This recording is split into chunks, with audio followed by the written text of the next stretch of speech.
Hi, Rick. This is Greg Gutkowski. Thanks for taking time to view my presentation. I thought I will record it for you so you can take a look at your leisure, and if there's interest to explore it further, I'll be more than happy to do it for yourself and for your team. I prepared a couple of PowerPoint slides on this program, and then we'll go to the live demo.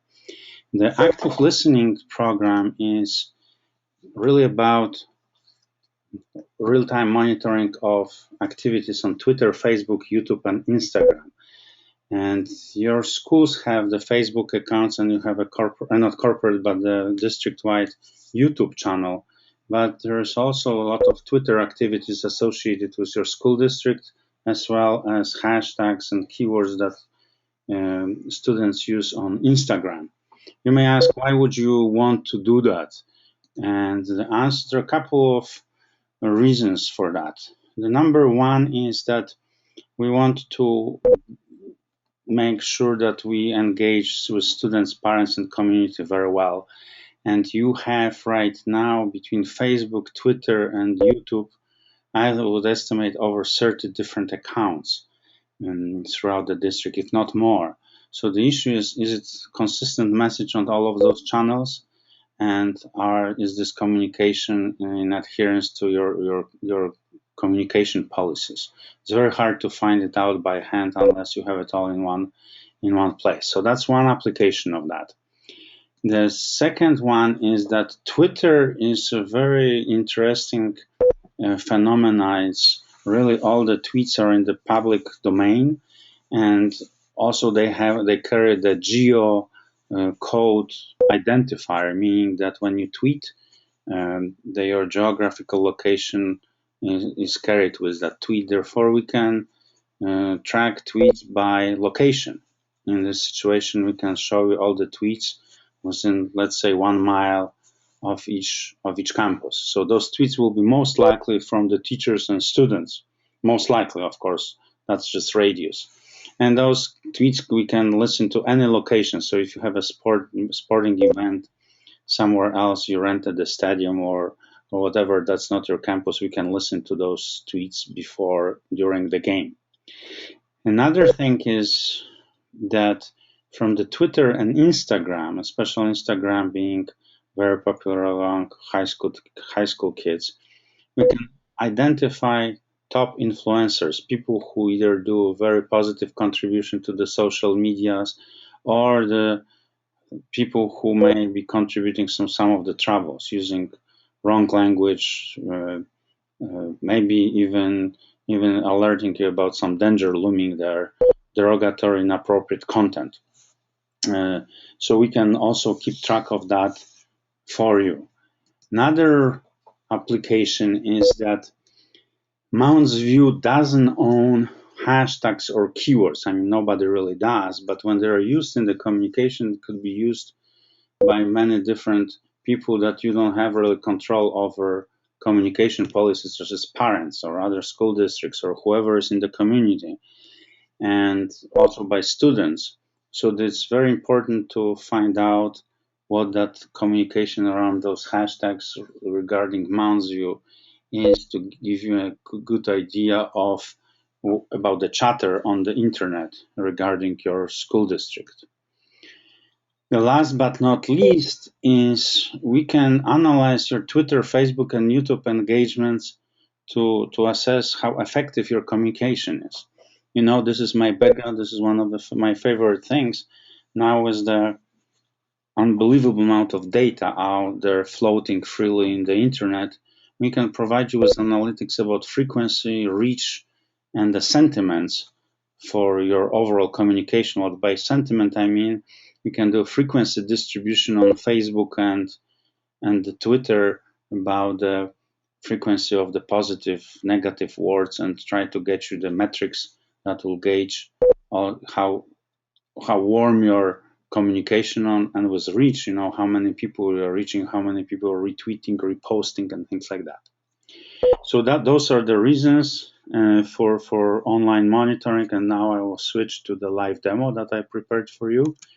We'll go to the application for active monitoring. The idea here is to catch all the tweets and Instagram and videos in the easy categories, let's put it this way. In this case, for the demo, I created the tabs, district, Irondale High School, Mounds View High School, search, and they can be, we don't really have a limit on number of them and what they are named, rather than common sense. This is just illustration. Nothing is cast in stone here. I just want to show you what's feasible. First, I found a lot of Twitter accounts that are associated with Mounds View. This is one that is your official Mounds View district Twitter. This one is from your Department of Curriculum and I think in the assessment. Yeah, that's right. And then it's your hockey team, your publication, your newspaper, those lacrosse, cheerleaders, another high school, and no more. No, this means that Mounds View doesn't have the most recent tweets because we are just showing a couple of days, week worth. And here's the example of videos with Mounds View as a keyword about the hockey here, and some of the from in this case a lecture on the physics. Last here in that example is the cheerleaders Instagram posts. So as you see here, you can tap into Twitter, YouTube, Instagram, and also Facebook. I'm not showing you Facebook here because I would need the Facebook posts are not in the public domain, so to speak. You need the passwords to them. But imagine that we could do all this review of all the posts of your Facebook if you had, and you legally you do have the access to the passwords for all your buildings, for all your schools.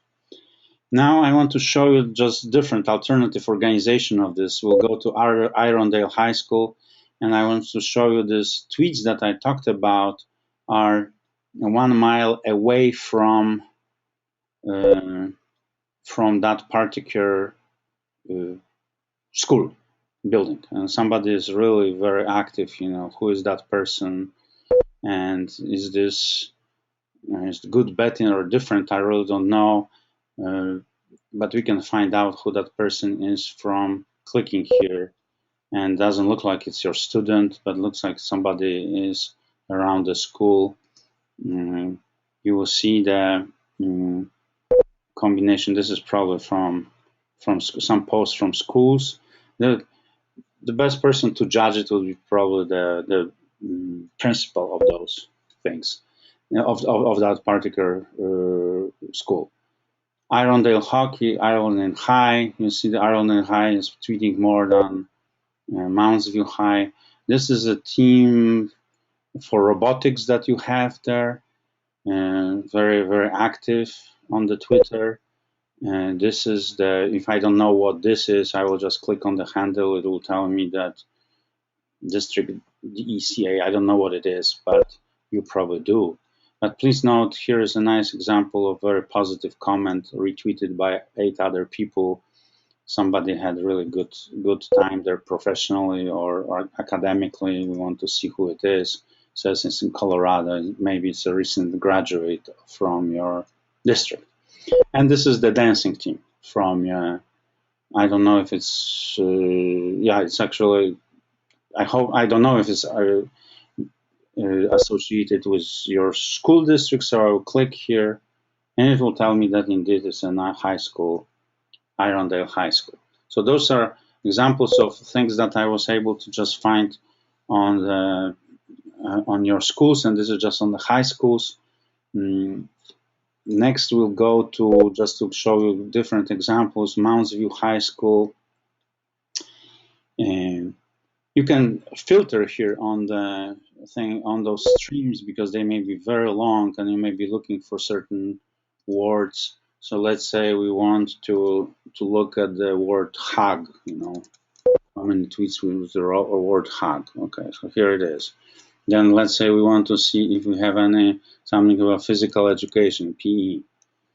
And whoops, then we find out there's probably not a very nice communication here coming within 1 mile from school, around the school, and who is that person using this type of language at 10:54 a.m. So is this your student or not? You know what you're going to do about it. We don't know. That's not my role. I'm just showing you what's feasible. Let's say Mounds View Hockey, and this one is interesting. This is the results for looking on Instagram for Mounds View Mustangs hashtag.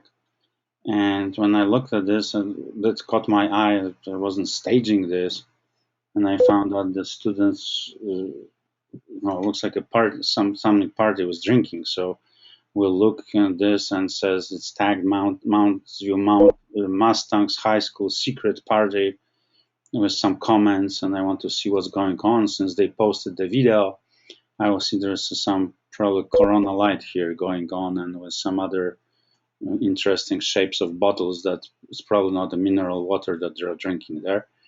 And again, whether they're your students or not, I don't know, and whether somebody needs to do something about it, it's outside of the scope of what I want to show you, but this is all public information. I didn't break any laws or anything like that. All of those things are in the cyberspace. It is just very hard to catch them and group them into this type of analytical tool. One more thing, a couple more things that I want to show you. On the search, we can do freeform search on certain things and try to.